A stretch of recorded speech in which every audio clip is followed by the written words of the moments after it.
Elio Gallego es doctor en Derecho y profesor de Teoría y Filosofía Política y del Derecho en la Universidad CEU San Pablo, de la que ha sido también vicerrector de investigación y director de su colegio mayor. Desde 2010 dirige el Instituto de Estudios de la Familia, un centro de investigación y enseñanza de las ciencias básicas y aplicadas sobre el matrimonio y la familia, que promueve también iniciativas de carácter asistencial y cultural. Curioso, porque yo en mi vida académica en principio no me había planteado la cuestión como materia de investigación de la familia, pero sin embargo ya en mi tesis doctoral, el que fuera mi catedrático, mi director de tesis, que fue director también del CEU, don Antonio Fernández Galeano, pues me dijo que me enfocara acerca de las reformas del derecho de familia en el Código Civil. Yo, naturalmente, hice caso y la verdad es que aquello fue una investigación muy bonita y que me fue introduciendo en la cuestión de la materia de la familia, en este caso en una perspectiva muy jurídica, muy apegada a la letra de la ley, pero que al mismo tiempo te retrotraía a las grandes cuestiones de fundamentación antropológica, filosófica, todos los debates políticos e ideológicos que hubo en torno a las reformas del derecho de familia. Claro, es un tema muy sensible en cuanto a cosmovisión, a la visión del mundo, pues de algún modo todo se concentra a su vez en cómo se concibe a la persona y a la familia en concreto. De eso vamos a hablar, pero me gustaría antes conocer a qué se dedica el Instituto de Estudios de la Familia, porque cuando hablamos así de instituciones de un rango académico, científico, por lo menos a los que no conocemos mucho cómo funciona eso, nos da la sensación de que eso se queda ahí en debates, en informes y demás, que a lo mejor no tienen una trascendencia a nivel social o a nivel práctico. No lo sé si es este el caso. ¿Ustedes qué hacen ahí y cómo repercute eso en la sociedad?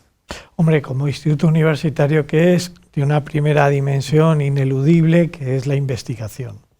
En este sentido, el propio instituto tiene becas que se otorgan a doctorandos que quieren investigar sobre cuestiones de familia. Lo bueno además de la familia es que, digamos, es una materia absolutamente transversal, desde la economía, la sociología, pasando por la psicología, la filosofía, el derecho, prácticamente lo toca todo. De todas maneras, es una experiencia muy bonita la del Instituto de la Familia porque vienen investigadores y doctorandos de todas las ramas del saber. Solo que economía y familia, psicología y familia, lógicamente este es el núcleo temático en torno a donde se articulan las tesis. Pero primero, por lo tanto, investigación, tesis doctorales, publicaciones, congresos, por un lado. Por otro lado, hay una labor también divulgativa, porque como usted bien señalaba, esto no solo se puede quedar en casa y de puertas para adentro, hay que hacer una labor también de difusión y ahí tenemos toda una serie de publicaciones más o menos especializadas, más o menos para el gran público, pero que evidentemente tienen una vocación de llegar al máximo posible, al máximo auditorio posible.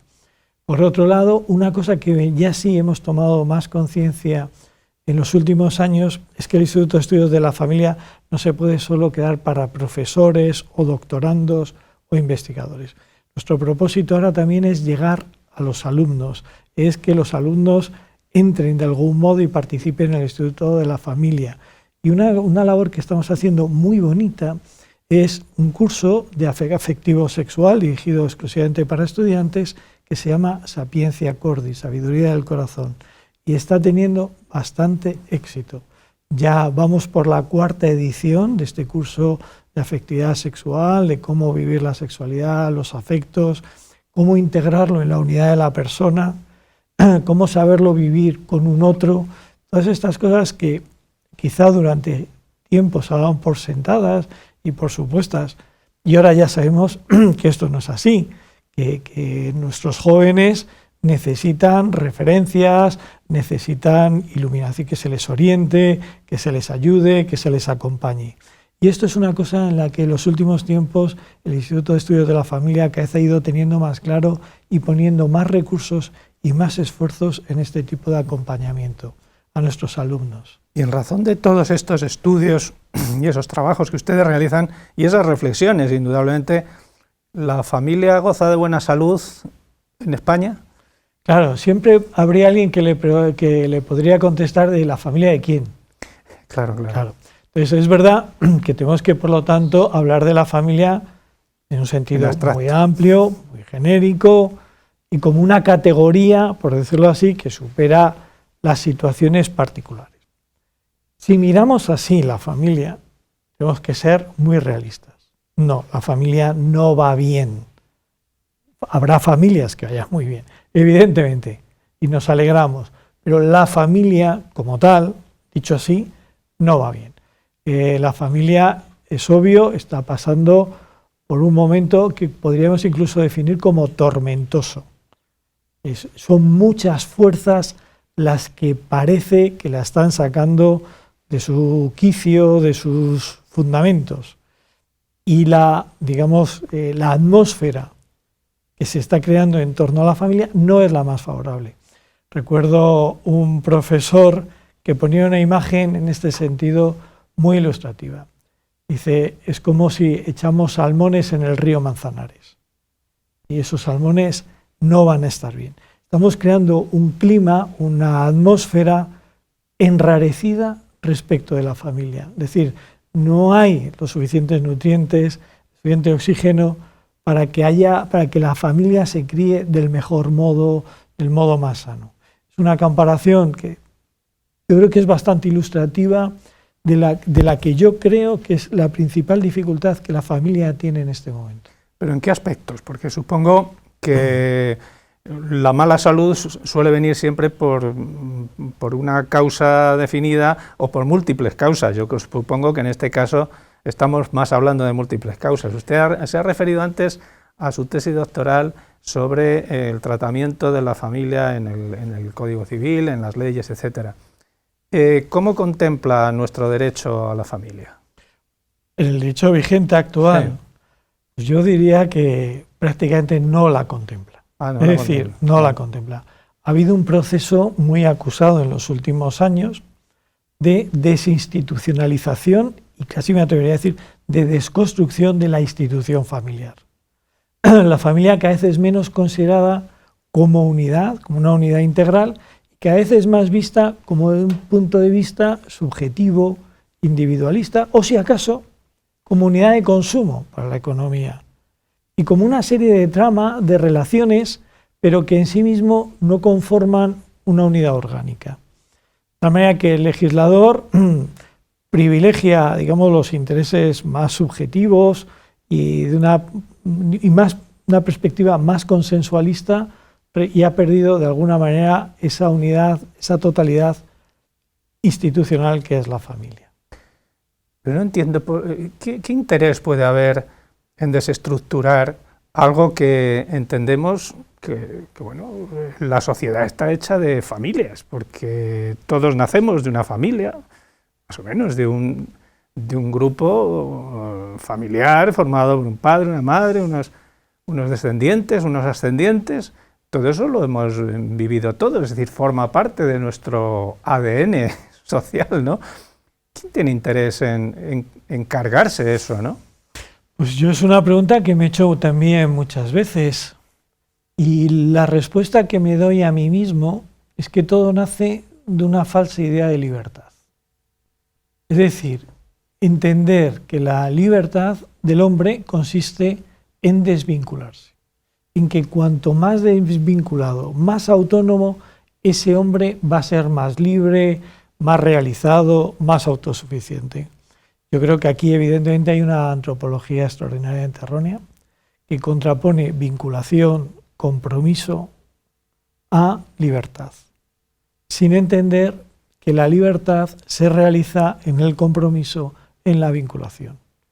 Y aquí por eso yo, como le comentaba antes, que justamente la familia es una especie de epicentro en que convergen las grandes cosmovisiones y las grandes visiones de la realidad, porque o bien entiendes que el hombre es un ser autónomo que se autorrealiza, o bien uno entiende que el hombre es un ser social, que vive de vínculos, que requiere de unas raíces, que le tiene que acompañar una tradición, una historia, que su biografía se construye con otros, que es en tanto que se compromete, en tanto que se da, o en tanto que se concibe a sí mismo.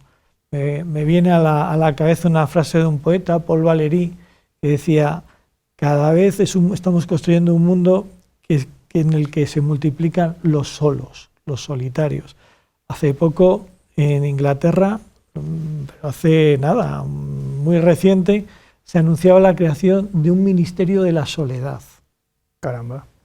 Una cosa extraordinaria, diciendo, bueno, es que hemos llegado aquí, es que todas las estadísticas, todos los estudios demográficos apuntan a que esta multiplicación de los solos, de gente desvinculada, pero también más, en el fondo, más vulnerable, más necesitada en todos los órdenes, económico, psicológico, social, no dejan de crecer. Bueno, y ahora se está hablando también de una moda que es la de casarse con uno mismo, consigo mismo. Claro. Sí, ese es ya el absurdo. El colmo del absurdo. El colmo del absurdo, pero que, visto así, que dices, qué tontería, si uno lo ve desde los presupuestos en la que, digamos, la ideología dominante se está desarrollando, bueno, pues es coherente. Sí. En el modo tan individualista, tan egocéntrico, tan narcisista, yo creo que es la palabra, en la que nos estamos configurando a la sociedad y a los seres humanos, pues al final uno se casa consigo mismo. Tiene su lógica, aunque sea una lógica kafkiana, una lógica del absurdo. Romper esa interdependencia de los miembros de la familia que históricamente ha tenido y seguimos teniendo afortunadamente en muchos aspectos, pero que lo que dice, que consideremos la libertad como desvinculación de esas ataduras. En cambio, cuando vienen mal dadas, como ha ocurrido con la crisis, que todavía no sabemos si hemos salido o no hemos salido de ella, pero ahí ha estado, o sigue estando, ha habido un replanteamiento de la familia, porque se ha hablado mucho de que la salida de la crisis se ha debido mucho a las familias, que son las que han asumido esa crisis. Dicen que la habían provocado algunos, pidiendo créditos que les estaban regalando. Pero yo no lo creo, pero bueno, ahí estaba. Y la gran solución para esa crisis ha sido el que la familia estaba consolidada y ha echado mano de esos recursos. ¿Está de acuerdo? Hombre, yo creo que sobre esto hay una unanimidad y una coincidencia absoluta a la hora de hacer este análisis. Todos los estudios demuestran.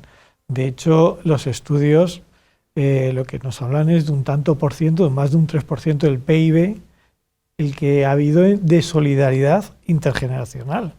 ¿Y qué hubiera sido de la situación de la crisis económica si no hubiera habido tanto padre y tanto familiar ayudando? Esto ha sido una cosa bonita y extraordinaria, pero sería una pena que la familia, la institución familiar, la solidaridad familiar, los lazos familiares, quedaran solo, única y exclusivamente para los momentos de extrema dificultad, de extrema crisis. Al revés, tendríamos que aprender que la familia es el modo natural de la solidaridad y que en ese sentido los poderes públicos y el Estado harían muy bien en dejar que la institución familiar funcionara por sí misma, es decir, que volviendo a la imagen del río, que creara el clima favorable para que esa solidaridad fuese, digamos, siguiese su curso. En este sentido, un Estado demasiado entrometido, intervencionista, donde busca cuidar al individuo desde la cuna hasta la tumba, que todo lo quiere prever, evidentemente crea un clima en que la familia queda como una especie de órgano superfluo. Y esto es un error. Esto es un error. Un Estado, una sociedad bien concebida, tendría que tener esta capacidad de autolimitarse para dejar que las instituciones sociales, empezando por la básica y fundamental, que es la familia, tuviera su propia capacidad de generar sus mecanismos, digamos, su propia salud. Y esto es lo que yo creo que falla. ¿Qué ocurre? Que es verdad que cuando el Estado falla, surge la familia. Eso nos debería dar una pista muy interesante para ver que sería bueno que el Estado, con toda prudencia, vaya dejando, digamos, la solidaridad básica y primaria a la institución familiar. Porque ¿cómo se organiza eso desde el punto de vista del Estado? Vamos a ver, medidas fiscales, por ejemplo, de apoyo a la familia. ¿O? Bueno, yo creo que sí, pero no de apoyo a la familia, porque yo creo que hay un planteamiento equivocado en el que el Estado debe ayudar a la familia. Vamos a ver, un momento. El Estado no tiene recursos propios. El Estado no genera el dinero con el que se sostiene. ¿De dónde saca el dinero el Estado? Saca de las familias. De la familia. De las familias. La familia es el sector reproductivo y productivo de la sociedad. Por lo tanto, no es el Estado el que tiene que ayudar a la familia. Lo que habría que plantear, yo creo que en un realismo político, es que el Estado succione menos recursos a la familia y que intente suplantar menos y sustituirla menos en su labor social básica primaria de la que hablábamos antes, que es esa solidaridad entre sus miembros. Por lo tanto, no políticas, digamos, de subvención. Yo cuando las asociaciones familiares, con una absolutamente buena intención, hablan de que, claro, recibimos pocas ayudas, es que el Estado tendría que crear un ministerio. Digo, no, por favor, no. Dejémonos de ayudas, ni de ministerios, ni de más burocracia. Lo que hay que dejar es más a la familia que sea eso. El impuesto, el IRPF, el impuesto sobre la renta de las personas físicas, realmente es un impuesto antifamiliar, absolutamente antifamiliar. Pensemos en ello. Primero, si lo comparamos con el impuesto de sociedades. El impuesto de sociedades tiene un tipo fijo, que ahora me parece que está en un 27%, y además solo recae en los beneficios. El IRPF, la base imponible, es los ingresos brutos.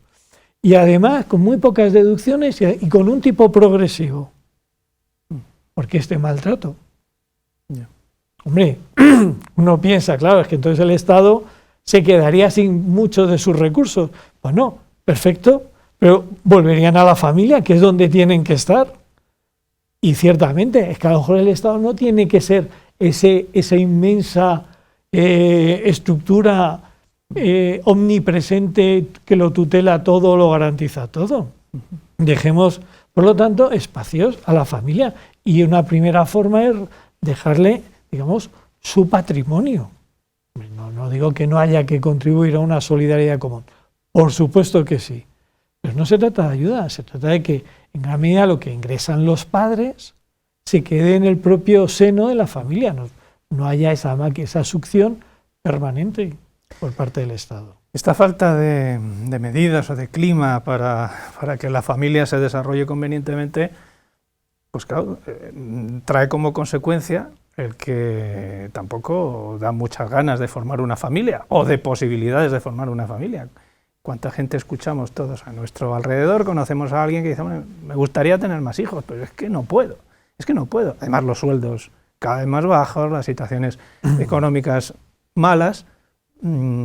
Claro, esto que a lo mejor en otros tiempos no se planteaba porque la gente tenía muchos hijos porque era así, pues hoy día la gente lo cuestiona y no tengo un hijo porque no puedo mantenerlo y a lo mejor prefiero pues dedicar a otra cosa, a ver si me puedo comprar una casa, un coche o una lavadora. No, es obvio que al ciudadano medio no le sobra el dinero para tener hijos.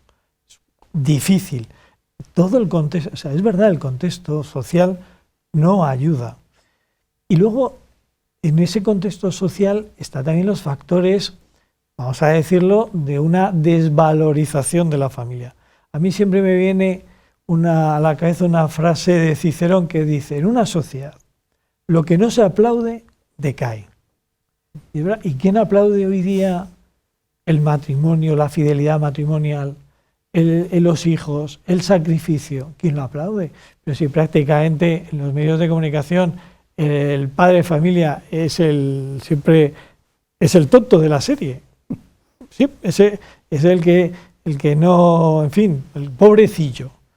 No, dejos de aplaudir al hombre y a la mujer que se comprometen en un esfuerzo conjunto para toda la vida, con el sacrificio, tener sus hijos, sacarlos adelante, que es el futuro de un pueblo. Parece que es el tonto y el paria. ¿Verdad? Porque estos estereotipos que están en los medios de comunicación, en las series de televisión, en las películas, etcétera, es verdad, no nos damos cuenta, pero nos van penetrando. Absolutamente. ¿Quién es el personaje? El tonto. Claro. El padre.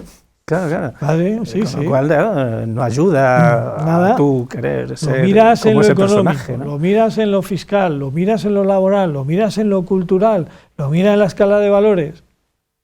¿Y dónde se apoya uno para sacar adelante su familia? Hemos llegado a una situación, a mí, yo no sé los telespectadores, yo cada vez que me cruzo con un matrimonio joven, ¿qué tal?, con sus hijos y tal, me inclino, digo, qué héroes, Sí. qué héroes. De verdad, veo matrimonios jóvenes y digo, les haría una estatua, les daría un premio ahora mismo, porque son auténticos héroes.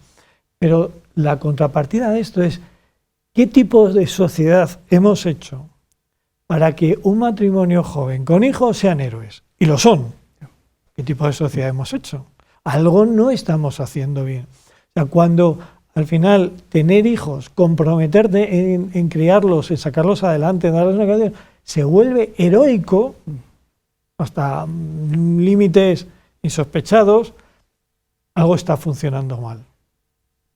¿Y esto de cuándo viene? ¿Nos ha pillado así de repente? ¿Esta sociedad se ha hecho contra lo que ha venido siendo lo natural?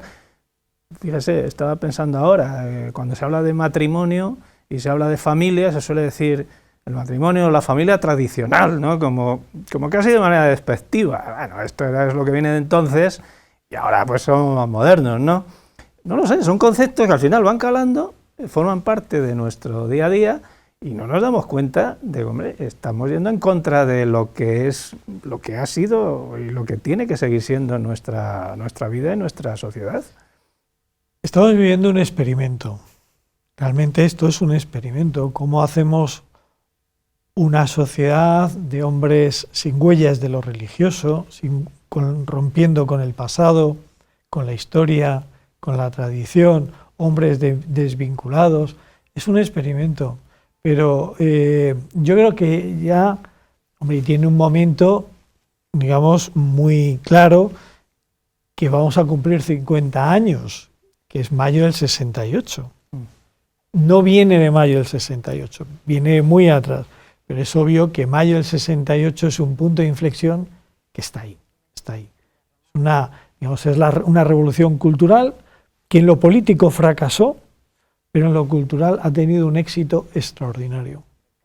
Y este éxito ha sido, digamos, una revolución contra las categorías de autoridad, de padre, de vinculación, de tradición, de jerarquía. Es decir, mayo del 68 es la ruptura con todo esto.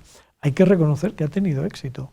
Ahora bien, lo que está por ver, aunque yo creo que ya hemos empezado a verlo, son las consecuencias de ese éxito.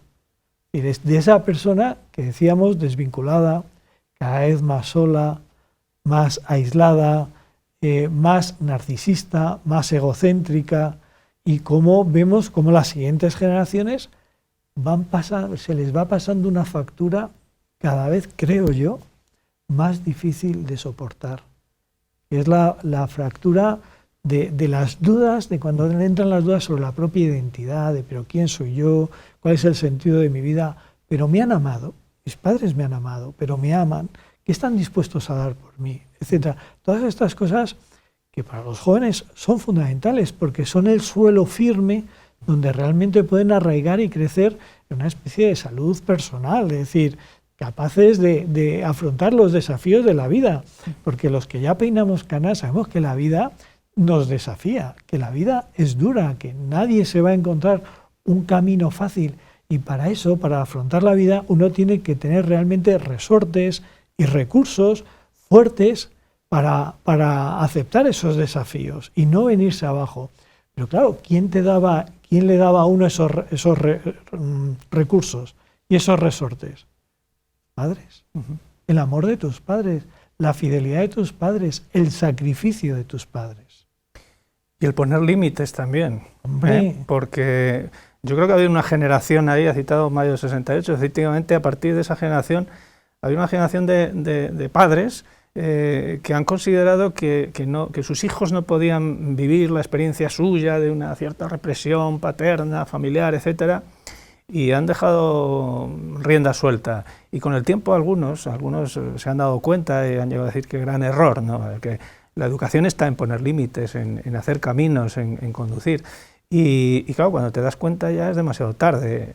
Hemos creado unos hijos que, con respecto a sus futuros hijos, van a tener otro comportamiento. No sé, esa es un poco Totalmente de acuerdo. La trayectoria que llevamos. Totalmente de acuerdo. El otro día leí una frase que me pareció muy luminosa. Dice, realmente los jóvenes en el mayo del 68 no se rebelaron contra la autoridad de los padres, sino contra la falta de autoridad de los padres. Y que el tema viene de lejos. Es verdad. O sea, y esto, la mejor psicología, todas las corrientes psicológicas, las mejores, las más profundas, lo tienen clarísimo. Hay una labor educativa esencial que es poner límites y, si queremos decirlo de otra manera, también cortar el cordón umbilical del niño con la madre, que es una labor muy propia del padre, de la paternidad. Y es verdad que como estamos en una época, desde mayo del 68, digamos, empeñados en deconstruir la figura y el símbolo paterno. Esto tengo la certeza absoluta de que no nos va a salir gratis y de que a las nuevas generaciones no les va a salir gratis. Este ir contra cosas que son fundamentales, que en efecto no es ni tradicional ni moderno, sino que son constitutivas del ser, que son constitutivas de lo que es el ser humano como hombre y como mujer, cuando uno va contra la realidad, cuando uno niega la realidad, cuando uno va contra la diferencia porque cree que la diferencia es discriminación y es lo malo. No. Estas cosas son así. Y entonces uno construye la vida personal y social conforme a la naturaleza de las cosas, o cuando uno va contra la naturaleza de las cosas, ciertamente empiezan a surgir todas las dificultades. Y eso, digamos, no hay alternativa, pero estamos en este experimento. Caramba.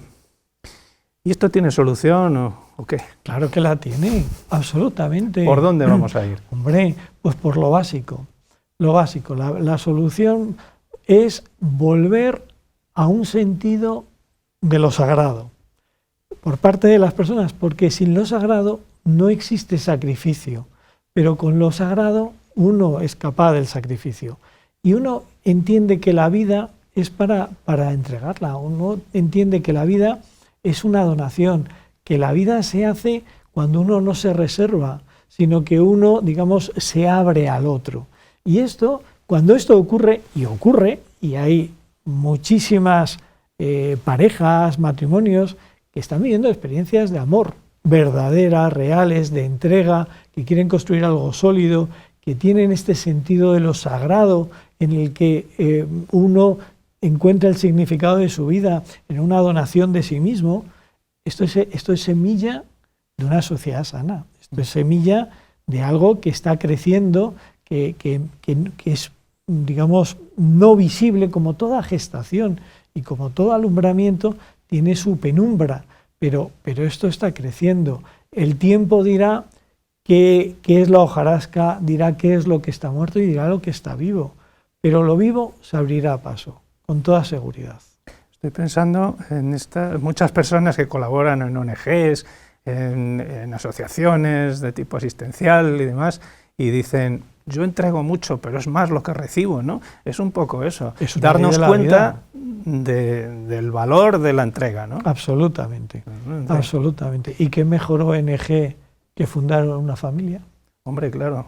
Esto sí que es solidaridad. Sí. Y dar la vida por tu mujer, por tus hijos, todos los días. Que desde que te levantas hasta que te acuestas. Qué bonito. Eso no lo tienen que vender, porque hoy por hoy no lo venden mal. Como decía Cicerón, hay que aplaudirlo. Hay que aplaudirlo. Cuando pase una un matrimonio joven con hijos, tenemos que aplaudirles, naturalmente que sí. Y considerarlo no una rareza.